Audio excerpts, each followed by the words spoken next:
No sooner than the U.S. began a final drawdown in Afghanistan than ISIS emerged in Syria and Iraq. So now Saudi Arabia and the Gulf states have joined the U.S. in battling the extremists with airstrikes, which raises questions and some uncertainty about the stability of the region. All of this happening on the eve of the annual business conference of the American Middle East Institute, coming up on October 28th in Pittsburgh.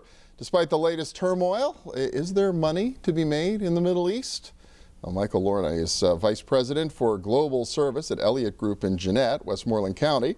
Simon Curtis is President and CEO of the American Middle East Institute, back with us today, and welcome. Good to see both of you. Thank you. Good to be here. Yeah, Michael, I'll come to you in a second, but how about it, Simon? Timing is everything. If nothing else, there's going to be a lot of interest, I suspect, in your annual conference this year. Well, there's never a dull moment when it comes to the Middle East, but I must say that, you know, business marches on, and we tend to only hear the bad stories coming out of the Middle East, but really, in the background, there are many companies that are working and building factories and facilities in the Middle East, and there's a great deal of opportunity, and that's what we try to highlight in our business conferences. Okay, and so a little bit about, it's typically a day-long conference with panels and discussion about opportunities, capped with a big dinner that night. That's right. Yeah. So on Tuesday, October 28th at the Fairmont, we will hold our 7th annual business conference, and the themes will be energy, health, and smart cities and smart infrastructure.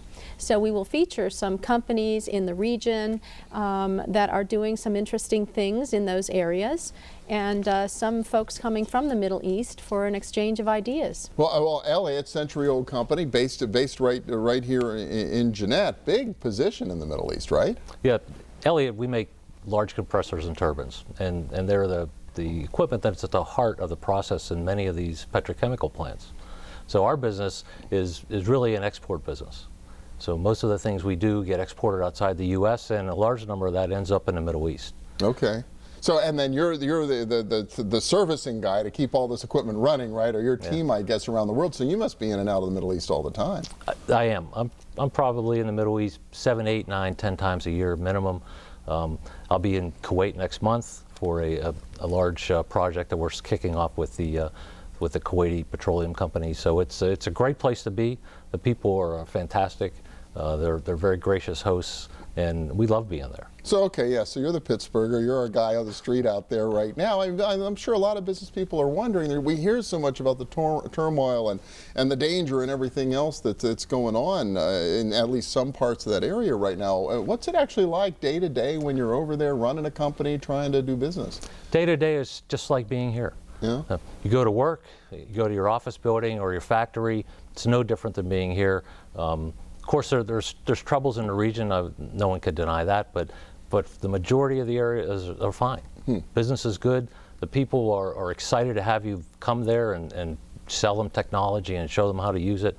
We love being there. I guess that's one of the big takeaways you hope people will have from the business conference this year. Exactly right. And then in the evening, we will have General Petraeus speak at Carnegie Music Hall. And I think that will also be very interesting for Americans to hear his perspective. It's titled The Way Forward, Hope and Opportunity in the Middle East. And of course, General Petraeus knows that part of the world.